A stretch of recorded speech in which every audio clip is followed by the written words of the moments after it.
So you'll see from your agenda that now we're gathering today to talk about, in this session, 100 years of British involvement in the Middle East.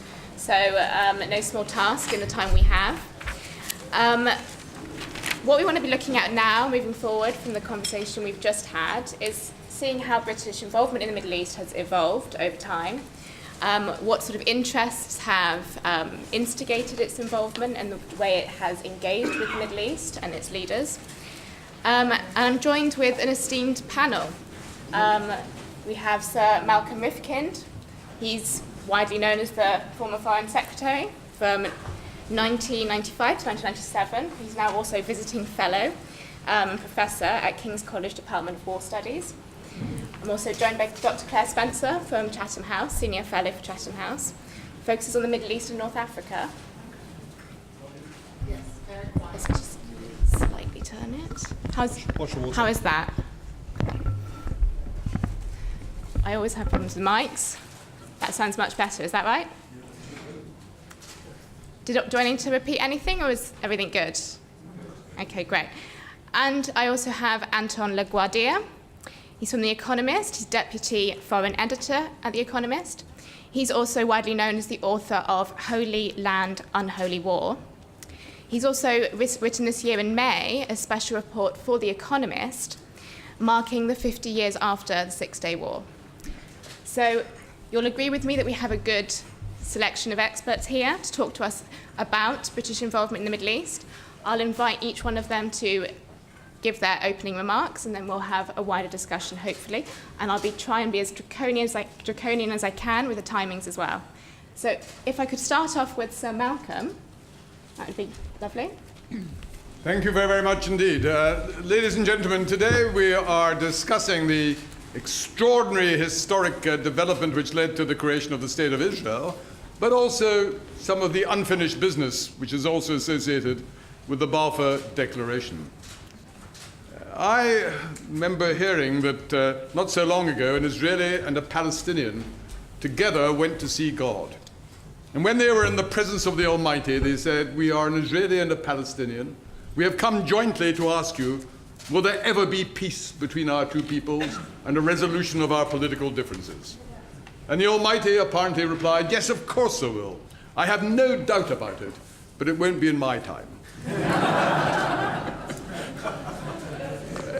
One inevitably has a healthy degree of pessimism, but just as the realization of the State of Israel was something that many people thought would never happen, perhaps we can also apply a similar confidence that in some future time, these other unresolved issues will be as well. Now, let me start with a few words about the Balfour Declaration itself. And it's worth remembering that Lord Balfour, Arthur Balfour, had been Prime Minister, was then Foreign Secretary, the sort of person who, in today's circumstances, would have been totally unsuitable to be Prime Minister and head of government. Why? Because he was hugely cerebral, he was a philosopher, he was not remotely interested in what we now call public relations, and I think he wouldn't have tweeted if you had paid him £100,000 to do so. He said on one marvelous occasion, he said, I rather enjoy being praised. I have no problem when I'm being abused, but I get very nervous when I'm being explained." And I think quite a number of us perhaps share that view. Now, when we talk about the Balfour Declaration, there's no question that it was a historic document.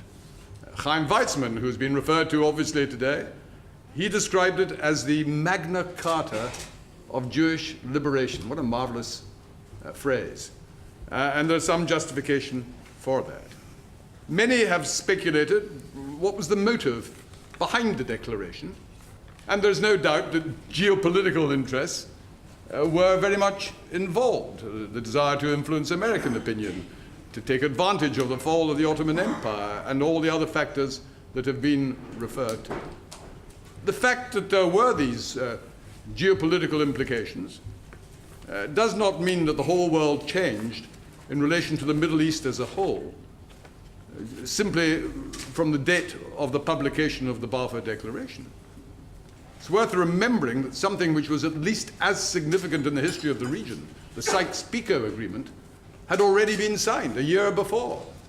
And it was Sykes-Picot, not Balfour, that led to the internal divisions within the what was then the Arab world, including Palestine, and the division of the spoils, as it were, between France and the United Kingdom. And although there may have been indeed undoubtedly were geopolitical reasons for Balfour, Balfour himself made clear subsequently that it was not just political arguments that had led him to this conclusion. He said in a remarkable speech, which I'm going to quote from him, when he made his maiden speech in the House of Lords in 1922, he said, "I have never pretended that it was purely from materialistic principles that the Declaration of 1917 originally sprung." And he went on to say, "There is no parallel in world history to the position of the Jews. Here you have a small race originally inhabiting a small country." I think he said somewhere about the size of Wales or Belgium. At no time in its history wielding anything that can be described as material power. Its inhabitants deported, scattered, and driven out of the country to every part of the world, and yet maintaining continuity of religion and racial tradition of which we have no parallel elsewhere. So, these were idealistic motivations as well as hard political ones. But of course, the declaration itself was very carefully drafted. And when it came to the question of the other inhabitants of Palestine, it promised the safeguarding of what was described as the civil and religious liberties. Nothing wrong with that, except that's an incomplete statement. Certainly by today's standards, what about political rights? What about national aspirations or matters of that kind? It was civil and religious liberties, and that must have been deliberately put into the document at that time. So it's these ambiguities that led to some of the difficulties and some of the unresolved challenges. Was Balfour historic in the document? Yes, it was historic, but what made it so dramatic was not one event, but two events. It was the juxtaposition, the combination of the Balfour Declaration, whereby the British government recognized the right of the Jewish people to a national homeland, with the fact that 2 or 3 years later, the United Kingdom was given the mandate to actually govern Palestine, and therefore had the opportunity to take forward that proposal in a way which had no precedent elsewhere. Now, this session is looking at what's happened since then. So let me turn briefly to that, as far as the United Kingdom is concerned. And if you try to understand United Kingdom policy in the Middle East, its rationale has changed over history. Right up to the late 1940s, it was overwhelmingly about the route to India. It was to preserve what was overall the most important part of the British Empire, and that required not so much Palestine, it required Egypt coming under British influence. It required the Suez Canal being guaranteed as a route for passage for the Royal Navy and for British trade. And so that was the overriding reason why we also opened up bases in Aden and the Gulf and elsewhere. And that consideration, of course, totally disappeared when India and Pakistan became independent countries. And the fact that that had disappeared makes it all the more bizarre that we had the extraordinary Suez Crisis of 1956, when Britain, France, and Israel colluded together, which you'll all be familiar with. That was a huge misjudgment by Eden and by others, because it didn't even have the justification of being necessary in order to deal with our previous interests in the Asian subcontinent. Thereafter, the United Kingdom went through an assumption that we somehow were going to be less interested in the Middle East, that our national interest no longer required us to be involved. And we had what was called the withdrawal from east of Suez, when we ceased having a military commitment and other matters of that kind. In fact, that has proved unsustainable. Only recently, we re-established a form of base in Bahrain. But the reasons why it proved unsustainable were not so much military reasons. There were essentially three in factor, one that has been true for 50 years, the other two more recent. The first is, of course, oil. And during the whole period of the Cold War, this wasn't just an economic argument. If the Middle East had come under, the Arab countries, Egypt and Syria and other countries of that kind, had come under communist governments, hard left governments, pro-Soviet governments, which some of them did and some of them could have done, Egypt in particular, then the Soviet Union would have had its grip on the jugular of the region which supplied most of the oil and energy supplies to the Western world. And that was a crucial geostrategic question, which entirely explains much of what happened during that period. Now, since the end of the Cold War, that's no longer relevant, not only because of the growth of alternative oil supplies elsewhere, oil and gas, but also because we're not in that kind of global geopolitical contest with the Soviet Union, with now the Russian Federation. We have problems with Russia, but of a different order. But what has happened, there is an old saying that as one door closes, another slams in your face. What has happened is that the Middle East remains crucial to our interests, not just ours, but Europe, Western Europe as a whole, because it's our backyard. And it's not only our backyard, but as we've had reason to see in the last 2 or 3 years, it can be a potential source, and continues to be a source, of massive uninvited migration, both genuine asylum seekers and also potential economic migrants, sometimes masquerading as asylum seekers. Not just from Syria, but also from North Africa, but from essentially the whole Arab-speaking world. And that has, as we all know, great domestic implications. So it's not just a matter of foreign policy, it's become a matter of domestic policy to have some sort of effective control over matters of that kind. But it's also, sadly, been the region from which virtually all of the contemporary terrorist threats that we face is coming from. If not 100%, 90-95% of the terrorist incidents either come from the Middle East or from Pakistan or Afghanistan or from unrepresentative elements in the communities in this country whose families originated from those countries in that region. So we cannot pretend or cease to believe that we are going to have major commitments with regard to the Middle East.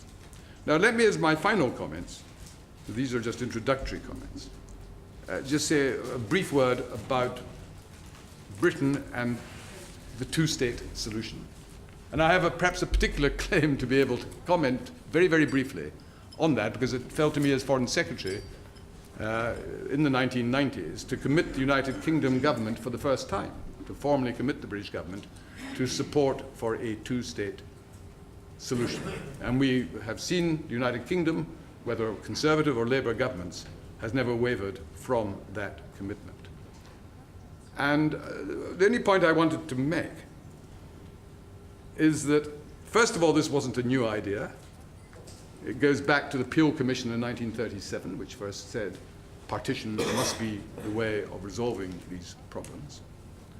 But the overwhelming argument for a two-state solution, because you often hear people saying, well, it's not going to work because of the Arabs won't accept it, Palestinians won't make concessions, all this sort of thing. And there are 101 arguments, some of them very good arguments, as to why it's incredibly difficult. But, you know, I always remember the very wise advice Sherlock Holmes gave to Dr. Watson. He said, when you rule out all the other possibilities, whatever's left, however difficult, however unpersuasive, must be the way forward, must be the solution, must be the explanation. And we're in that sort of territory. Because if there isn't going to be a two-state solution, what actually is the alternative? It can't, from Israel's point of view, possibly be a one-state solution. The demography would make that the end of Israel as it currently exists. And it wouldn't work anyway because of the, it would have to be such a loose sort of federation as to be more almost meaningless.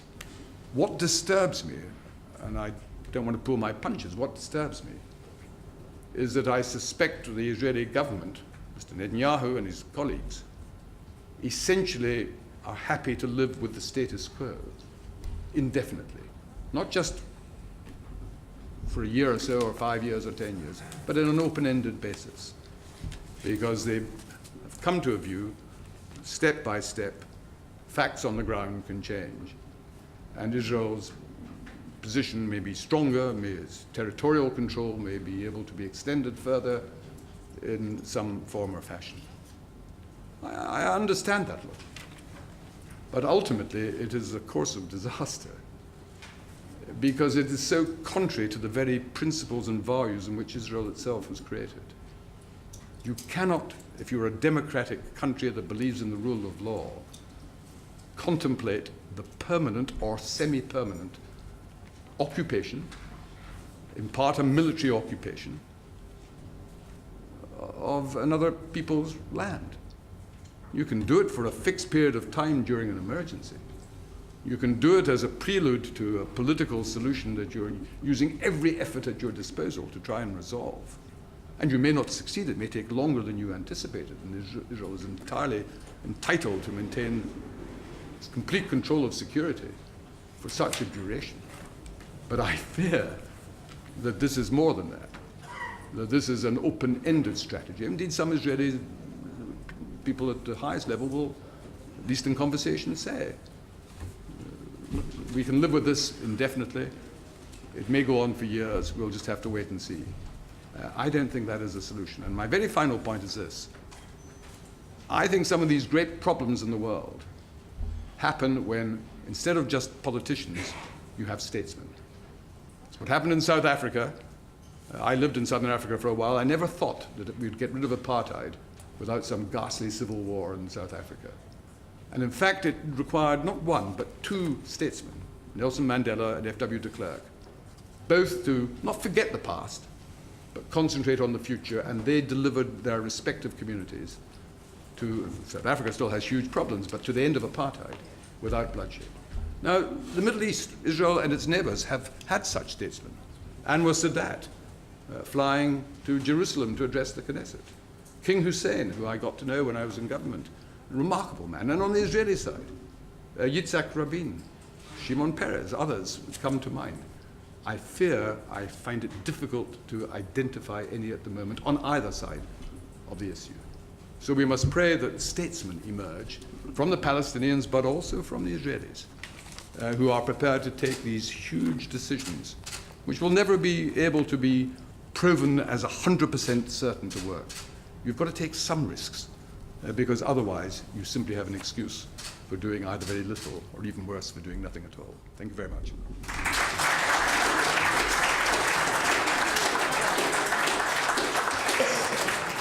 Thank you, Sir Malcolm.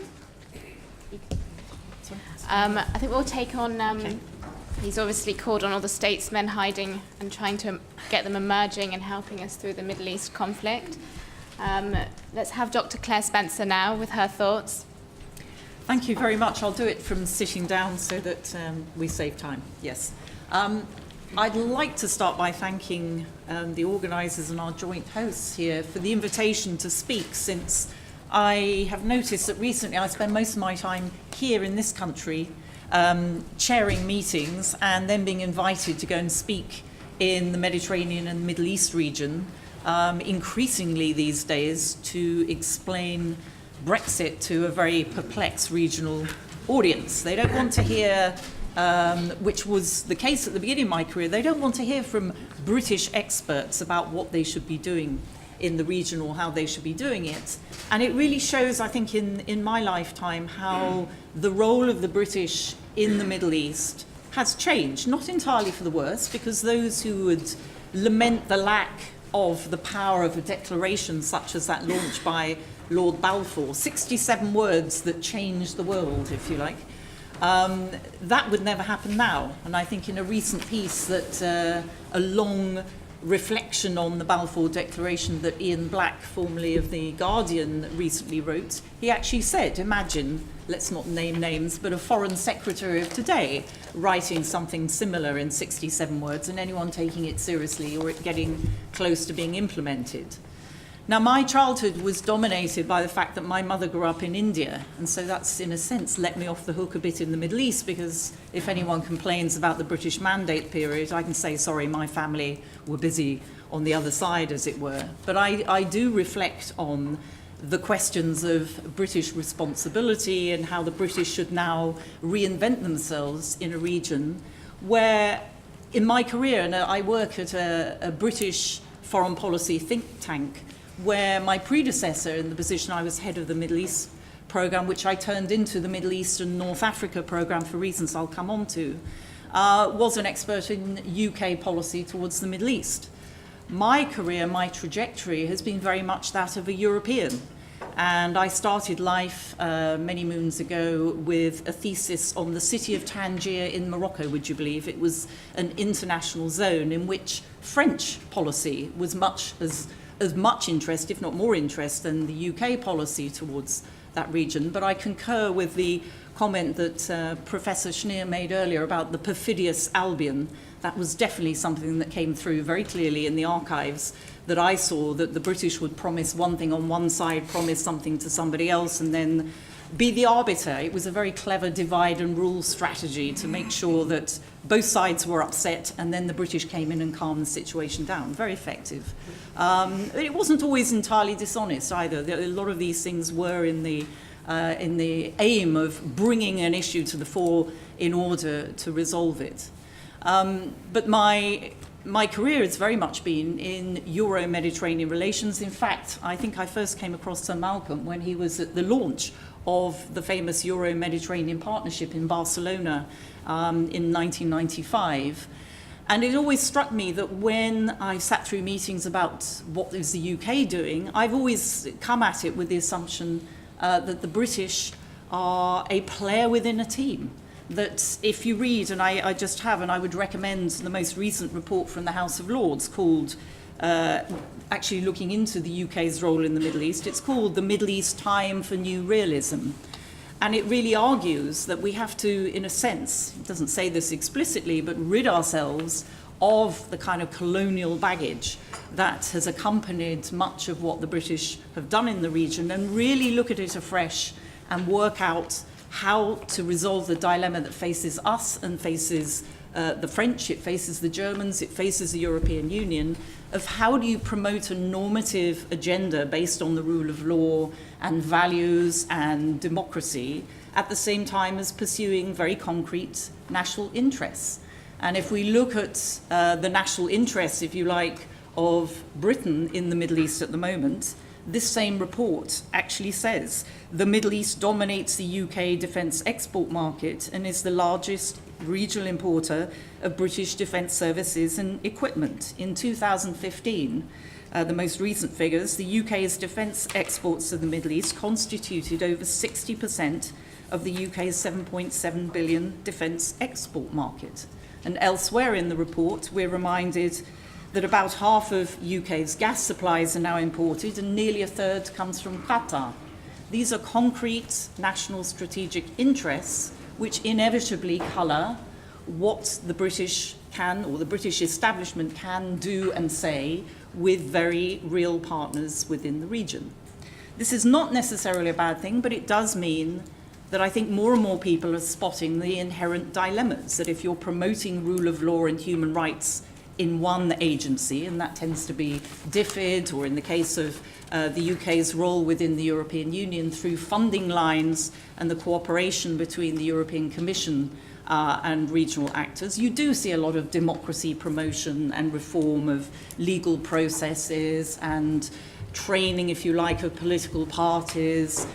You see very good stuff from the British Council, something I was involved in, Young Arab Voices, training young people from the age of 18 to 25 to engage in critical thinking, to escape from education systems which taught them to learn by rote, to assume responsibility for their future. All these things are very good things.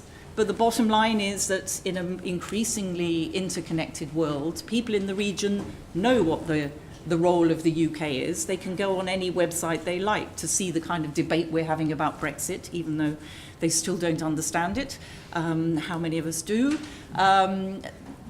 You cannot actually feed the kind of messages to the region from a platform which says, we have achieved democracy and we are here to help you achieve the same by imposing solutions.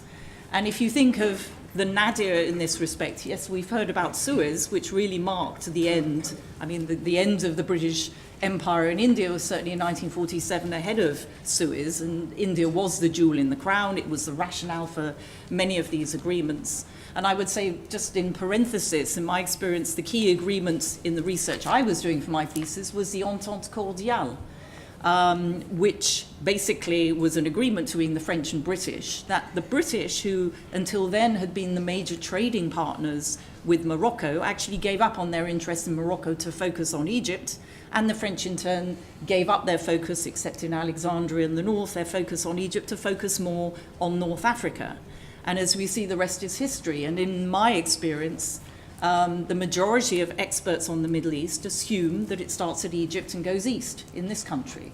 Whereas if you go elsewhere in Europe, they include North Africa in this perspective. And I think we've been very slow in establishment terms in the UK to understand that as the world changes, as that colonial relationship we had very much with Egypt and further east, and Egypt was the choice of Britain precisely because of the Suez Canal and the strategic trade routes to India. It wasn't for Egypt itself, although cotton at the time played a key role.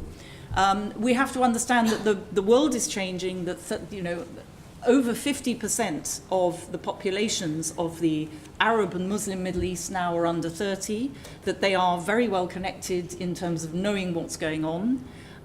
Their expectation of the UK is very different now than what it was. And the reputation, I'm afraid, of the UK because of the war in Iraq is certainly not what it was for another generation, if you include those who already drew assumptions about the UK from the Suez experience. There are others who still see us as the perfidious Albion who say one thing and do something else. I think what is needed is more clarity about, and the report I've mentioned proposes this, more clarity about what is doable, what we can actually do, and actually play to the strengths that the UK has in debating, in humour. Many people still, even a younger generation, mention Monty Python, in soft power in all its senses, and in very targeted strategic and military power where it's needed. According to the report, there are 2,800 British forces around the Middle East. Let's hope they're playing a stabilising role. But the days when, and I think 2003, the whole Iraq episode marks the end of this, the days when the UK would join a grand coalition actually to try and impose a different solution on an invaded people, if you like, in the case of the Iraqis, impose democracy are over. It has to be done by creating links with this younger generation, a much wider set of people, and actually a dose of humility, which I think we may be getting to, but I don't often hear it on the higher echelons of the British state. I think we need to include more people in these relations and make merit of the fact that we have a very diverse society here who by and large live in peace, and that is an example particularly, I would say, in the very cosmopolitan city of London. So I don't know if you can draw anything on where the UK is bilaterally in the region, and we'll hear more about the UK's role and relationship with Israel later on. But I do think it's as a team player, as a force for good, but also a force for realism, a new realism, that we do have concrete interests, but we need to explain those better and actually engage with a future population in order to nuance the implications of those policies, which at the moment are seen very much amongst the younger generations of the population in the region as a continuation of the perfidious Albion, when in fact what they want is more of the diversity of the UK and less, if you like, of the old-style power projection. So I'll stop there.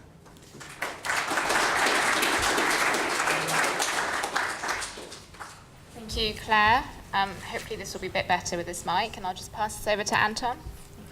Thank you very much. 67 words that changed the world. We actually counted the words, and we had a long debate at The Economist this week as to whether it was 67 or 68 words.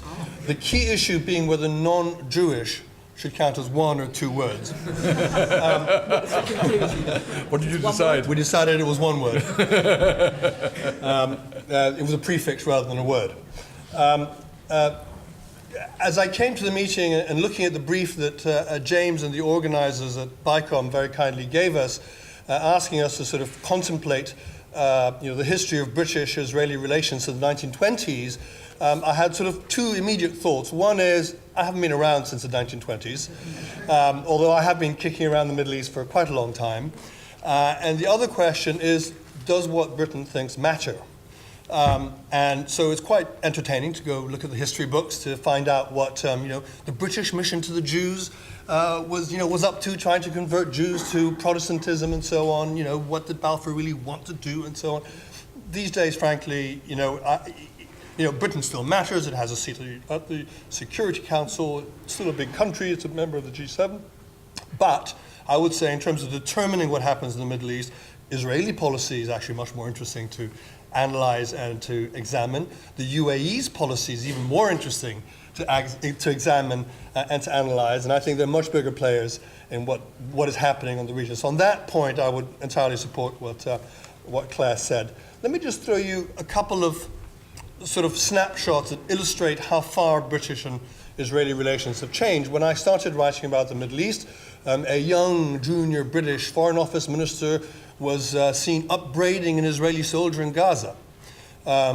This week, a British Prime Minister the British Prime Minister not so long ago was upbraiding an American Secretary of State for daring to comment on Israeli politics. That is a big change. A Foreign Secretary, Robin Cook, I remember standing on a very rainy day on Har Homa, or Jebel Abrahim, when he was listening to what was about to happen in terms of building on that hill on the outskirts of Jerusalem, and was snubbed by Bibi Netanyahu. Today, Bibi Netanyahu is the guest of honor of Theresa May. We mentioned Weizmann, and young, not so young when I met him, but Ezer Weizmann would tell stories of shooting down British aircraft over Egypt during the War of Independence. Now the RAF, gleefully buy Israeli drones and like to fly them around. Why has that changed?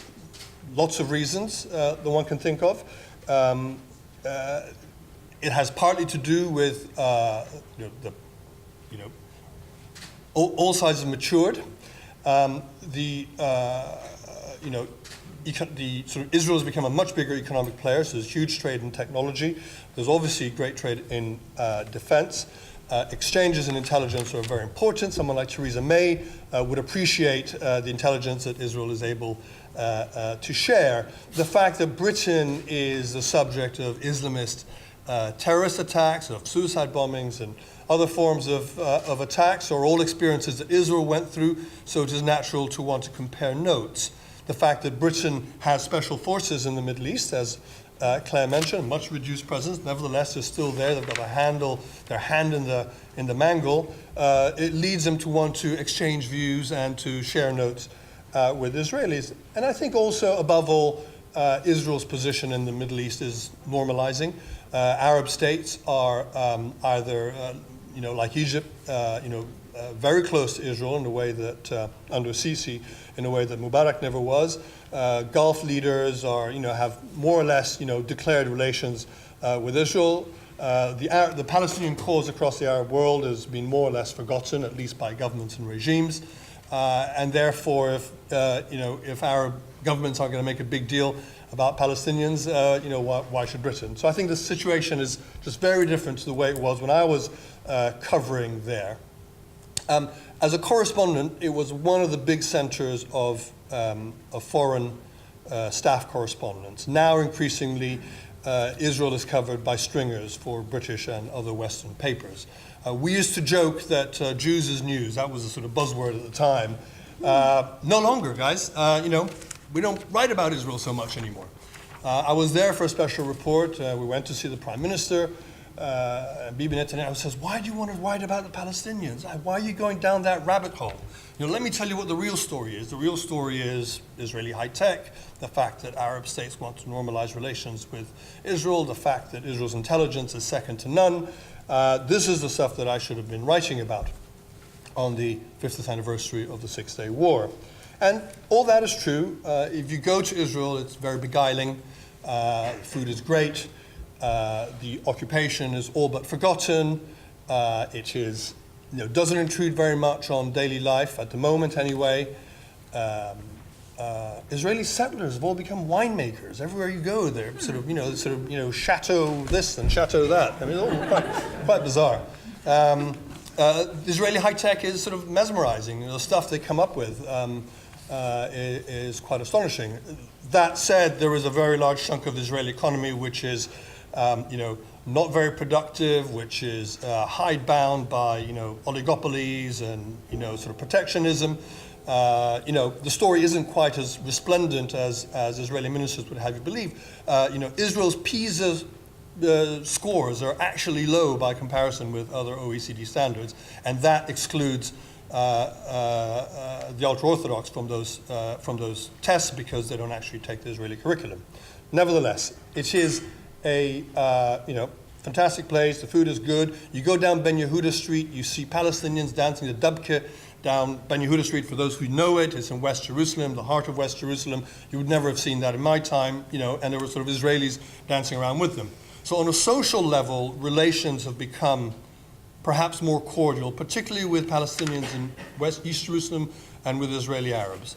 I would argue, though, that the long-term occupation that Sir Malcolm talked about is having a sort of slow but relentless impact on Israeli politics. I would argue that it's become more chauvinistic, less tolerant, more sort of anti-Arab, more against institutions such as the Supreme Court, more intolerant of foreign NGOs. George Soros is heavily criticized in Israel as he is in Hungary.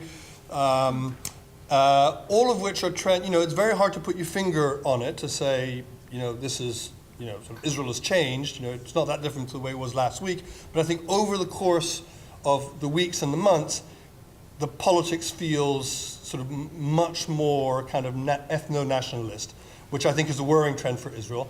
That is not a problem that outsiders are going to solve, certainly not the British, but it is a trend that I think Israelis themselves should be aware of. I think on that I'm going to finish.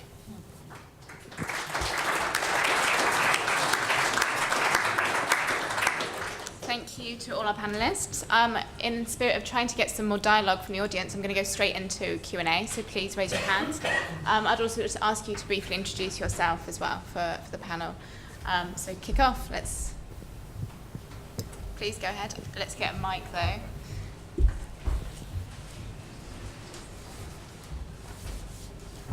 Hi, my name's Stephen Hoffman. I'm the director of the very imaginatively titled Stephen Hoffman Consulting Limited. My question is to all the panel, and thank you for giving us such a potted history of Britain's involvement in the last 100 years in the Middle East.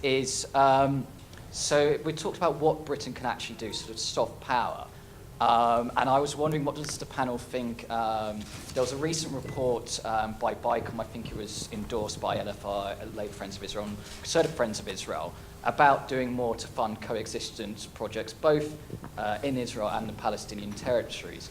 Does the panel think that sort of soft power, where you're actually looking at the people on the ground, not necessarily the politicians, could have a slow but inexorable impact in slowly bringing the two sides closely together? Because at the moment it doesn't seem like the politicians are doing that.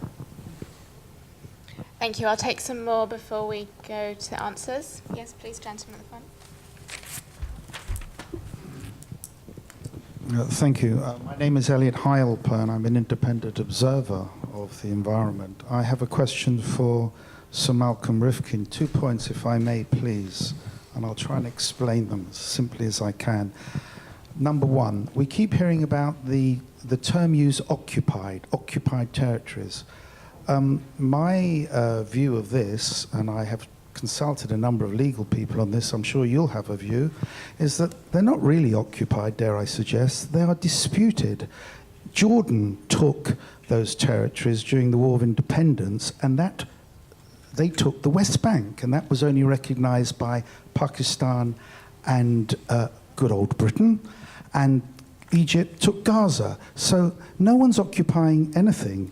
These are disputed territories, and my understanding is, from my visits there, that most of the residents of the West Bank, Judea, Samaria, still maintain Jordanian passports. So this term occupied, I think, is wrong. That's point one. And point two, you talk about, and I've heard it many times, and I think this is terribly important, if I may, you talk about unfinished business. Well, I'm looking at the Balfour Declaration here, and the last two sentences say, "Nothing shall be done which may prejudice the civil and religious rights of non-Jewish communities in Palestine." In sovereign Israel, at the moment, 20% of the population are Israeli Arabs, and they enjoy all the same rights as Israeli Jews, Israeli Christians, Baha'is, I don't know what. They are in councils, they represent the government, they have the biggest party in the Knesset. So again, I think that is an erroneous argument, and I think it is wrong to say that. And finally, and it is finally, the political status enjoyed by Jews in any other country. Well, my goodness me, 800,000 Jews, which no one talks about, left the Arab countries, not because they wanted to, because they were simply kicked out. No one talks about it. It's a disgrace, and it should be talked about. So there's 3 points. I'd be very grateful if you would give your views, or any of the panel for that matter. Thank you. Okay, thank you. I'll take one more. Gentleman over there. Thank you.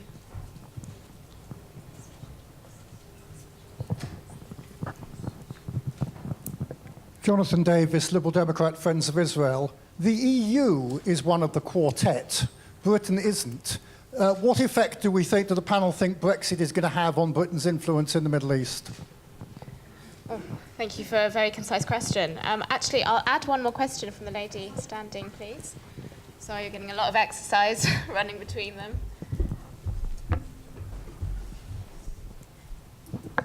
Lord Balfour, thank you, bless you.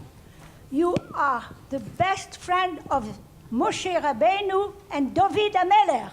My name is Rabbanit Silber. I wrote a book which is called David Meyer, the Orphan from Jerusalem. Okay, that was a statement. So we have less questions to answer than I thought. I'm going to pass the first one. I think the first question looking at coexistence projects to Claire, and then I think Sir Malcolm has a question, and perhaps Anton can answer the third question on the quartet. Okay, we'll use these, shall we? Yes, thank you. Thank you for that question. I would say we all know about these endeavours. They struggle on, it's few people, they're very well-intentioned, and the people involved are very good and well-intentioned. And so they tend to get dismissed by the kind of realpolitik power brokers. And I think it is important, though, that the UK finds a way, maybe not directly, but indirectly. I sometimes think the best intentions are ruined by the funding and support being seen to come from an outside power. And I say this because there's always a backlash saying, what are foreign powers doing, interfering in domestic politics, etc. So there are more creative ways of doing these things. But I do think they're important because I think the world is on the verge of major change. Globalization is impacting everyone. I think Israelis, just as much as Palestinians, are going to face this problem of employment. I was at the Herzliya conference in June this year in Israel, where a lot of the debate was about the rich-poor divide. The high-tech panel was discussing about the lack of markets, until there's some kind of solution. There is a new spirit abroad that wants to be, once again, as it was, if you like, during the Oslo process, when both Israelis and Palestinians of my generation were delighted at the idea that if it succeeded, they could be much more mobile in a much more interconnected world. That has died a death, if you like, because of the lack of process and progress on the negotiated settlement front. But I think there's a new generation out there, Israelis, Palestinians, who can meet online, who can do things together online as well as in person. And I think they do need to meet in person, and those sort of, because in order to get things going and to, you know, get to know each other and to trust, I think there are people who are sponsoring these sort of things even further afield in the region. So to all this mythology that there's no partner on the other side, they all hate us, I think they'll find they've got an awful lot in common. Inevitably, these things start with NGOs and activists and the middle classes, but I actually think there could be more that could be done, and possibly indirectly in the ways I've described, sponsored from Britain. You could find like-minded people in the UK who are, if you like, in a situation of being disadvantaged, but actually can do things through start-up companies and being more globally connected, or with new forms of social enterprise. Because I think the next crisis about to hit the region is, we've already seen it, is an economic one. And this affects Israel as much as it does everybody else. If I may, I will respond to the questions you put, sir, to me. I don't need to deal with most of the points you made, because I actually agreed with a lot of what you said, so I will concentrate on where I disagreed. And that's on the central point you made. You said the West Bank is not an occupied territory, it's a disputed territory. Let me give you two reasons why I think you're incorrect.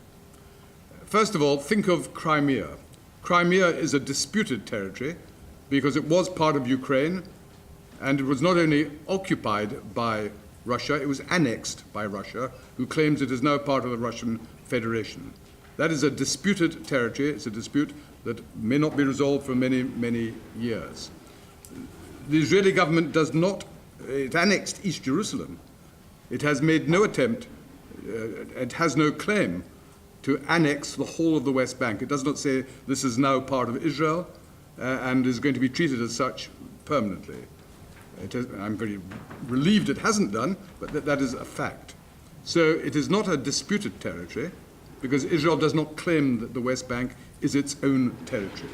It simply refuses to withdraw its troops and its presence from the West Bank and allow it to become part of an independent Palestinian state. The second point I want to make, it's really on the same issue, is that in one particular respect, unless I'm corrected by anyone, the West Bank is a unique bit of territory on the face of the globe. There are many people who are struggling to create their own state. The Kurds, for example, at this very moment are trying to do so. The Catalans, or some Catalans, are trying to do so. In each and every other case of that kind, the people concerned are citizens of a state. They may not wish to be citizens of that state, but they are not stateless.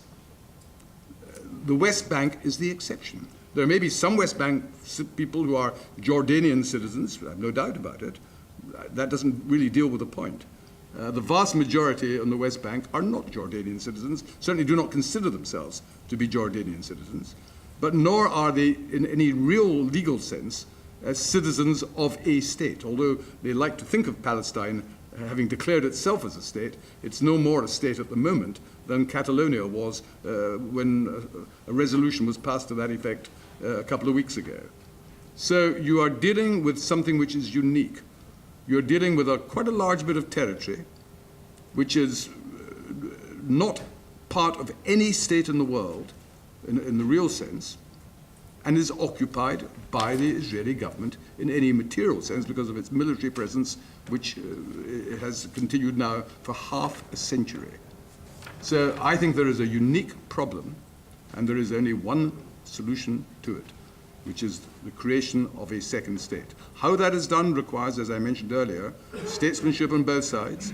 The Israelis undoubtedly will be entitled for a significant period of time to have security guarantees that will be able to reassure them it could not be used as a base for terrorism against them. There are various other difficult and complex issues. The tragedy is that at this moment in time, there is no one in the Israeli government who is making a determined effort to try and see how that can be made. And the Arab gentleman who spoke the Palestinian gentleman who spoke in the earlier session made one very important point, which I don't think should be lost sight of in Israel, that you have the unique and extraordinary, unexpected declaration by 50 Arab and Islamic countries saying not only they would be prepared to recognize the State of Israel, but have diplomatic relations with it, treat it as a normal country, that cannot just be dismissed as rhetoric.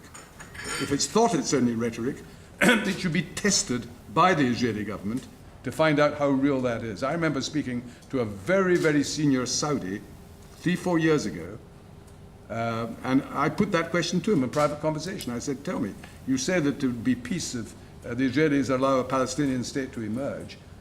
Would Saudi Arabia recognize Israel? This was 4 years ago.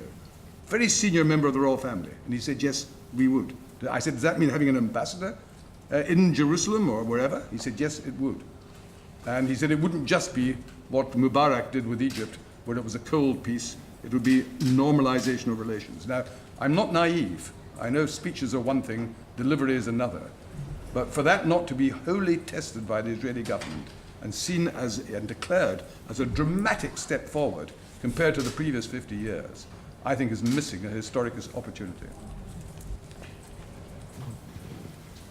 Thank you, Sir Malcolm. Before I ask Anton to reply to the last question, I'm going to ask for another raise of hands, try and get another session in, and then I'll get Anton to begin the response from there. So let's have another session of questions from you guys, if you have any.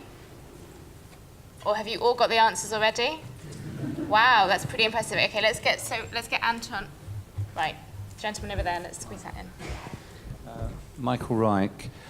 Just to follow on with the point that a friend here made before, that the last part of the Balfour Declaration dealt with the fact that Jews should be allowed to maintain a presence, a peaceful presence in all the lands in which they were, and they were not allowed.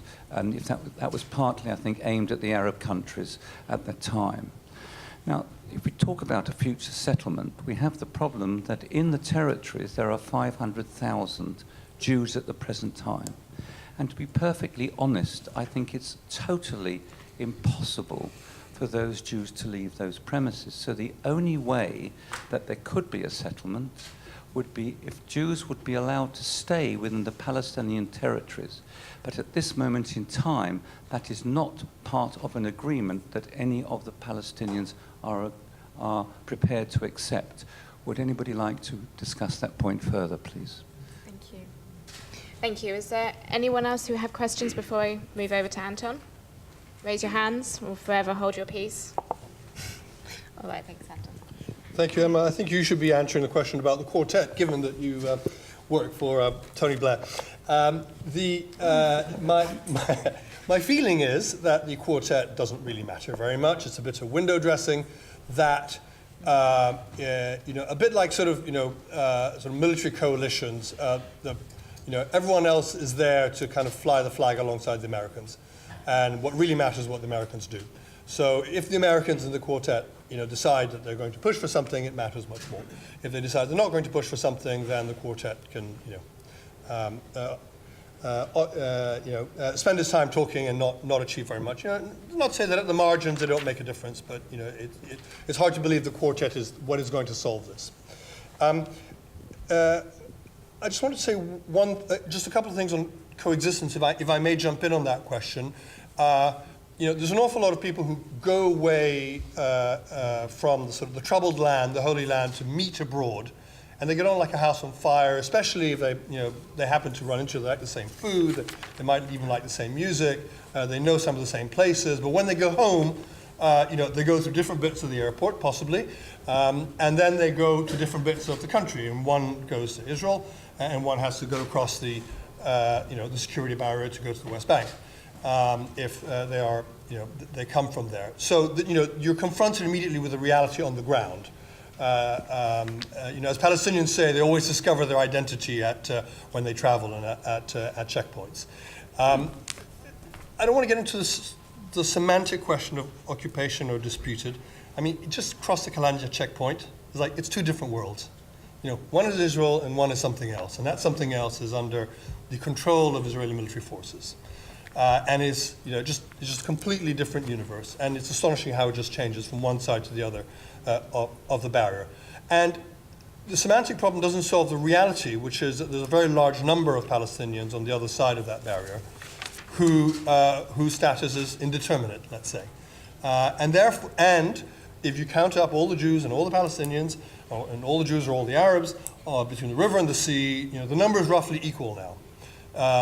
And that is a demographic problem that's not going to go away in arguments about whether it's disputed or occupied. It's just some kind of sharing has to take place. I'm going to leave it there. Thank you. Could I? Thank you, Anton. Let's have some final words from. Thank you. I wanted to deal with a particular point that was just raised a few moments ago about the several 100,000 Israeli settlers in the West Bank and what happens to them. I think the answer is really, there's several sectors to the answer. First of all, it is widely acknowledged, I think on both sides of the divide, that if there ever was a peace deal involving a two-state solution, there would be some alteration to the borders, whereby some of the major settlements, which are very close to the Israeli border, would become part of Israel, in exchange perhaps for some empty parts of Israel in the north, which might be transferred to a Palestinian state, something of that kind. So that would accommodate a significant percentage of the settlers who would just become Israeli citizens living in a newly defined Israel. The second group would be those who, if there was a Palestinian state, wouldn't want to live in such a Palestinian state and would opt to return to Israel, might need economic help, might need financial support, which the international community might be able to help with. That would deal with the second sector. So you're left with an unknown number who, if there was a Palestinian state, would still wish to live there. Well, that's not necessarily a huge problem.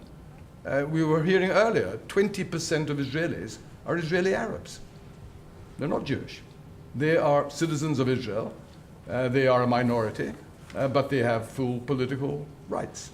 And as long as a Palestinian state, and that could be part of a deal, as long as a Palestinian state was prepared to allow settlers to have dual citizenship, because they wouldn't obviously wish to give up their Israeli citizenship, but as long as they could either have a right of residence or, if they wished it, Palestinian citizenship, yes, I agree with you. They should be encouraged, and they would be a very valuable economic asset to a new Palestinian state, because for the most part, these settlements have, in economic terms, been very successful innovations and have helped develop otherwise desolate parts of the West Bank.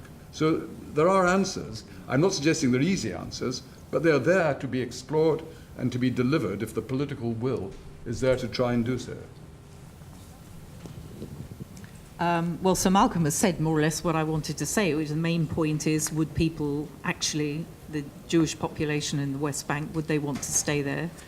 Some may well do. I mean, in what I was describing earlier, I think in this globalized world, we already see quite a bit of cooperation between high-tech businesses in Israel and high-tech entrepreneurs in Ramallah and beyond.